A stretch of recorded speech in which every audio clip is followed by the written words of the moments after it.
കാട്ടിപ്പരുത്തി വില്ലേജിൽ ഇന്നലെ പകല് ഉച്ചയ്ക്ക് ശേഷം വലിയ മഴയില്ലായിരുന്നു. ഉച്ച വരെ നല്ല മഴയുണ്ടായിരുന്നു. അപ്പം ഇവിടെ ഈ പടിഞ്ഞാക്കര ഭാഗത്ത് തോട്ടിലൊക്കെ ശരിക്ക് വെള്ളം കയറി. അത് പിന്നീട് നമ്മൾ തോടിന്റെ സൈഡ് ഈ സർവീസ് റോഡിന്റെ നടുക്ക് ഭാഗം പൊട്ടിച്ച് വെള്ളം വയലിലേക്ക് ഒഴുക്കി വിട്ട് ആ വിഷയം അങ്ങനെ പരിഹരിച്ചു.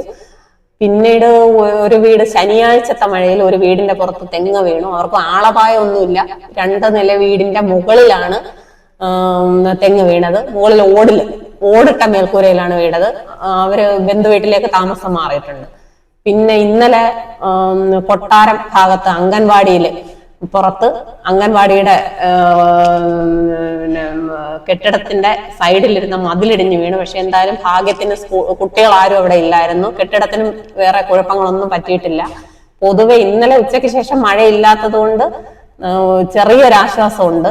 നിലവിൽ ആളപായം ഒന്നും റിപ്പോർട്ട് ചെയ്തിട്ടില്ല. പിന്നെ TRK UP സ്കൂൾ വളാഞ്ചേരിയിൽ ഒരു ക്യാമ്പ് തുറന്നിട്ടുണ്ട്. 10 പേര് അവിടെ